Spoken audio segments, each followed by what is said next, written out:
It is time to awaken to a reality that many prefer to ignore: the growing lack of spirituality that permeates the contemporary world.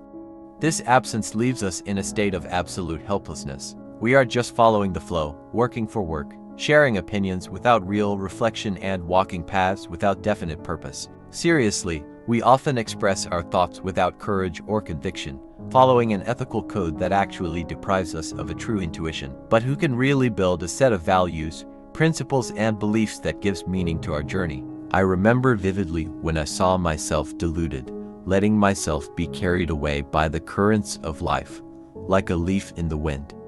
My past mistakes still echo in my mind. After abandoning theocentrism, I found myself in a moral and spiritual void that led me to the deepest misfortune. It is fundamental to recognize that, even in the face of adversities and illusions that surround us, it is possible to find meaning and purpose in our existence. Spirituality, whether found in religion, philosophy, or other forms of connection with the transcendent, can offer us guidance and comfort.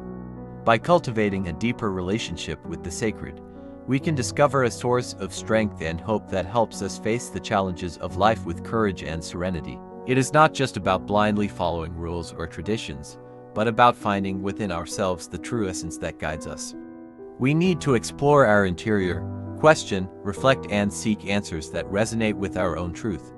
Only in this way can we free ourselves from the bonds of superficiality and discover the true meaning of our journey in this world. Therefore, I invite you all to reflect on your own spiritual journeys. Regardless of age or past experiences, there is always room to grow, evolve, and find a deeper meaning to life. Do not get carried away by the lack of spirituality that permeates our contemporary world. Instead, seek the inner light that illuminates the path of truth and personal fulfillment. I had no more security in anything, nor in anyone. I did not know what my purpose in this world was, nor what exactly was expected of me. But then a new understanding arises, not because I returned to God, but because I discovered a way of life that restored my purpose and that of thousands of other people. Stoicism. Now the need to be clear and assertive becomes evident. How could I ignore that? It was time to formulate 10 new maxims for my new religion, and today is the day I share these teachings with you. After each triumph of the Roman Empire, most people turned to the victorious general, the one who would lead at the head of their powerful army. Knowledge, honor, glory, and prestige, what else could be desired? Stoicismo, with its practical and guiding philosophy, offers a light amid the darkness of uncertainty. It is a tool that helps us find purpose, balance, and inner strength to face the challenges of life with serenity and wisdom. Therefore, I invite you to dive into this journey of self-discovery and to adopt these new maxims as guides for a fuller and more meaningful life. However, after experiencing social elitism, I came across the timid voice of an anonymous assistant, ignored by the masses. Amid the euphoria and agitation, he whispered to the commander, "Remember that you too will die before you reach happiness." These words referred to a phrase by Lucio Annio Seneca, which echoed through the city where we lived, as if the end of our lives was imminent. Even with their apparent bitterness, these reminders are necessary not only in moments of celebration, but especially in moments of absolute despair. We must consume every time. Often, our ego prevents us from facing reality, whether concrete or abstract, which challenges our internal narrative. Remember, we are all going to die, said the wisest man, the one who defied the conventions of other men. He heard his fears, like Marcus Aurelius, who said that the mere fact that our existence can come to an end should shape our thoughts, words, and actions. The Memento Mori invites us to reflect and meditate on our own life, giving it meaning, priority, and perspective. So when time becomes a present treasure, we should not waste it. Every moment is valuable, and it is in recognizing the finitude of our existence that we find true meaning in life. It is the only object by which one should be ashamed to be greedy, since the consciousness of death takes us back to life. We begin our tour on the most popular street of ancient Rome, where a variety of traders abounded: goldsmiths, blacksmiths, potters, dyers, furniture manufacturers, tanners, barbers, among others. Among all these, I found a man with the soul of an artist dedicated to the manufacture and sale of mirrors of all shapes and sizes. Some respected the original sketch, while others were designed as caricatures, distorting the image of those seen in them, reflecting the life of the merchant. Life was not easy for him, given the nature of his economic activity, but we ate well at home and did not starve. He was perfectly aware of the potential risks of his work, but believed that his destiny was so and not otherwise, taking responsibility for the future. Although some scold the craftsman for his epic way of undertaking, for a clear Stoic about his path, it is only a matter of time before he falls in love with the order of events taking place in his life. One day, a child came into the store and asked the creator why he was so fond of creating mirrors. His answer could not be any other: Fadi love, the fate given to him. He does not create mirrors with madness and passion just so that when someone looks at them, they look as good as he sees themselves. Zeno of Citius mentions that it is necessary for people to forge a true self-esteem, starting by developing the ability to self-assess with precision and honesty. Looking inside yourself to discern where you stand out and where you need to improve is one of the most useful skills one can cultivate. What can we improve and what should we do to unlock our human potential? Those who resist the idea of self-assessment for fear of self-denigration are mistaken. Identifying and improving our own limitations does not imply denigrating our person with cheap accusations and bad judgments, but rather recognizing our mistakes as the fastest path to constant improvement, as indicated by Epictetus. Just as a grape or fig does not achieve excellence without a process of growth, it is necessary to invest in self-discipline to achieve our goals. Seneca, though enjoying great wealth as an advisor to Emperor Nero, did not waste her resources on superfluous luxuries. His diligence and mindset enabled him to meet the challenges with great cynical suitability. He took time to practice poverty, recognizing that in times of security, we must prepare for setbacks. Zeno of Citius emphasizes the importance of sobriety and equanimity to achieve peace of mind by controlling one's own emotions.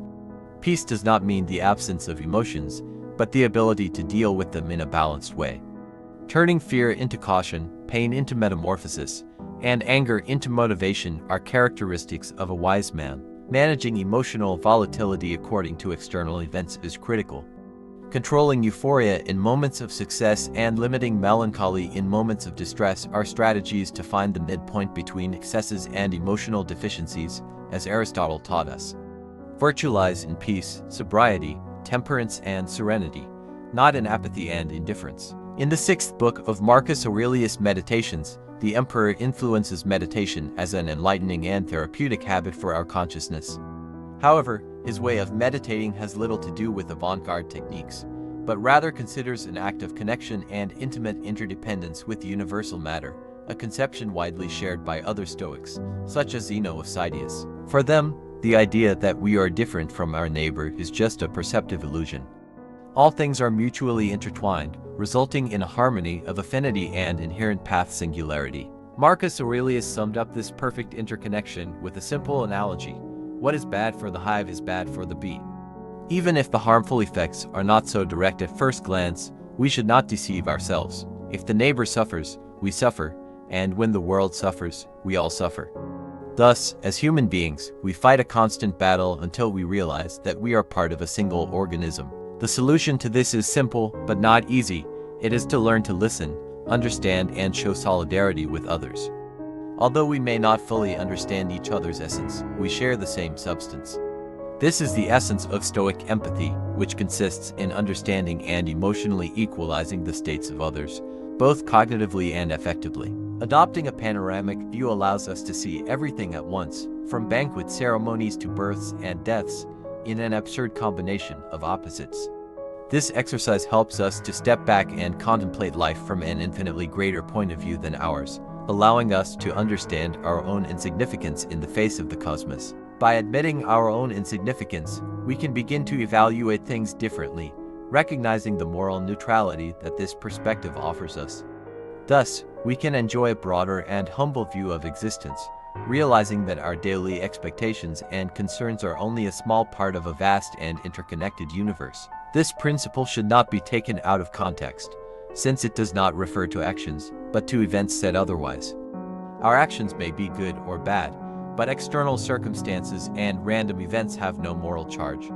Some, at first, may find this point somewhat complicated. For example, it is not necessarily bad to receive a diagnosis of a chronic disease, the death of a loved one, or a natural disaster. However, if you think carefully, you will realize that the evil itself does not lie in the event of randomness. Epicurus was the first to formalize the following precept: things are not good or bad in themselves, but rather the way we interpret them. Choose not to be harmed, and you won't feel pain. Suppose you're trying to help someone who refuses to cooperate, doesn't stop complaining, and always feels right. Instead of seeing this as an unpleasant obstacle to be eliminated, you have before you a golden opportunity to polish virtuous values such as patience, tolerance, temperance, and respect. If you are able to extrapolate stability to every aspect of your life, you have won. We can't change what happened, but we can change our perspective on what happened and whether it will lead us to do good or bad. The decision to reinterpret reality is up to you alone. Therefore, the way we understand what happens to us is much more important than what happens to us. Marcus Aurelius left behind an extraordinary phrase: the impediment is action, the obstacle is not a stone in the way, it is the way itself. Epictetus, in his speech of tranquility, advises litigants to keep in mind that, however much they have trained their ability to persuade, they will not always be able to convince judges and senators. The question here is to what extent changing another person's opinion is a factor that depends on us. A good Stoic will be in charge of polishing his speech, reordering his arguments, and encouraging listeners to reconsider his positions. We should never attribute the fact of winning or losing to the outcome of the dispute, as it is our actions that are under our area of influence. No one can take from the litigant control over his thoughts, desires, and actions. If internal management is good enough, there will be no circumstance that can eradicate your arsenal of beliefs, values, and behaviors. Cicero's writings expose an illustrative example of this. An archer can practice countless hours a day, choose the most robust bow and the best arrow, but after firing, he loses control over the fate of the arrow. For this reason, the Stoics consider it ridiculous to link self-esteem and personal worth to external success or failure. What really matters is what remains under our control, that is, what depends on us. If something is not up to you, spending your time whining has no practical sense. This dichotomy of control can be synthesized in Epictetus' jewel: if I die, I will die when the time comes. As it is not yet the time and I am hungry, I will eat. The Cicerius discourses emphasize the importance of closely monitoring friends and family members whose behavior is linked to moral vice. Sometimes it is necessary to choose between renouncing bad influences to progress or keeping them to feel loved. However, there is no worse deal than buying a temporary love that leads inexorably to permanent stagnation. Dealing with individuals lacking respect, kindness, and consideration is a challenge. There are people whose prolonged presence represents a very high emotional cost. If you surround yourself with grumpy, lazy, melancholy people all the time, you will inevitably end up absorbing these characteristics. It is necessary to accept the differences of others and interpret them as a training to achieve peace. However, as Aristotle said, everything has its limits. Dealing with people like this is no exception. Tolerance and assertiveness are indispensable tools in human relations. One part of accepting others' differences is learning to recognize when someone's continued presence represents a very high emotional cost. In these cases, it is better to limit your presence or say goodbye.